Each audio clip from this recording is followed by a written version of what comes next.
వాళ్ళని కాదు, ఎక్కడైనా సరే అందరికి అన్ని విషయాలు అర్థమైనాయి. మార్పు మార్పు అని చెప్పి మోసం ఎట్లుంటుందో అర్థమైంది.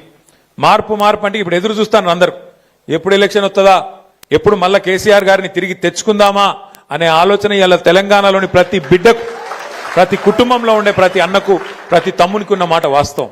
ఇంకొక మాట నేను మీకు గుర్తు చేస్తున్నా. నేను మొన్న జూబ్లీహిల్స్ ఎలక్షన్ అయింది, నేను ఆడ ప్రచారం చేస్తున్నా.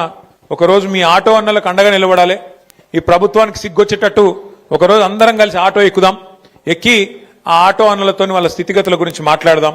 మరి 162 మంది ఇప్పటికే ఆత్మహత్య చేసుకున్నారు. ఒక మా తమ్ముడు సతీష్ లెక్క ఇంకా కొంతమంది సరే ఆ ఆత్మహత్య ప్రయత్నం చేసి కూడా అదృష్టం బాగుండి బతికినరు. అట్లా ఎంతో మంది ఆగమాగం అయిపోయినరు జీవితాలు. వాళ్ళకు అండగా నిలబడాలి, ప్రభుత్వానికి సిగ్గు తెప్పియాలని చెప్పి హైదరాబాద్లో నేను కూడా ఆటో ఎక్కిన. ఎక్కితే గమ్మత్ కథ ఇది, మీరు వినాలి. ఎంత గమ్మత్ అంటే, నేను ఆటో ఎక్కిన, ఆయన అడిగిన, బాయ్సాబ్ ఏం బాయ్సాబ్ నీ పేరేంది అన్న. సార్ నా పేరు మష్రత్ అలీ సార్ అన్నాడు. ఎవరు తెలుసా ఈ మష్రత్ అలీ?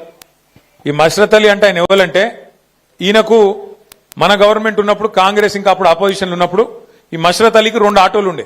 ఆయన ఓనరు, 2 ఆటోలకు ఓనర్ ఉండే ఆయన. అయితే ఈ మష్రత్ అలీ గారి ఆటోలోనే రాహుల్ గాంధీ ఎక్కిండు ఇది వరకు, ఏది ఎలక్షన్లకు మునుపు. ఆయన కూడా ఎలక్షన్లకు మునుపు ఆటో ఎక్కి తిరిగిండు. మీకు ఇది ఇస్తాం, అది ఇస్తాం, నెలకు 1000 రూపాయలు ఇస్తాం, అల్లం బెల్లం అని మాటలు చెప్పి రాహుల్ గాంధీ, ఏదో రేవంత్ రెడ్డి చెప్పిన మాట కూడా కాదు, రాహుల్ గాంధీ చెప్పిండు మీకు మంచి చేస్తాం, మమ్మల్ని గెలిపియండి అని. ఇదే మష్రత్ అలీ ఆటో ఎక్కిండు. అయితే ఆ బాయ్సాబ్తో మాట్లాడుకుంటే నేను పోతున్నా. మరి ఏంది బాయ్సాబ్ నువ్వు ఇప్పుడు ఏం చేస్తున్నావు అన్న. ఏం చేస్తా సార్, నాకు మీ గవర్నమెంట్ ఉన్నప్పుడు 2 ఆటోలు నాయి ఉండే సొంతం, ఇలా కిరాయి ఆటో నడుపుతున్నా సార్, 2 ఆటోలు అమ్ముకున్నా, ఇలా కిరాయి ఆటో నడుపుతున్నా అని చెప్పింది. ఇది ఎందుకు చెప్తున్నా మీకంటే, కేసీఆర్ గవర్నమెంట్ లో మనం హైదరాబాద్ లో ఒక స్కీమ్ పెట్టినాం, డ్రైవర్ టు ఓనర్ అనే స్కీమ్ పెట్టినాం. మనం డ్రైవర్లను ఓనర్లు చేయాలి అని చెప్పి మరి రకరకాల కార్పొరేషన్లకు వెళ్ళి లోన్లు ఇచ్చి డ్రైవర్లను ఓనర్లు చేస్తూ దగ్గర దగ్గర 15,000 ఆటోలు కేసీఆర్ గారి ప్రభుత్వంలో ఉన్నప్పుడు ఇచ్చినాం.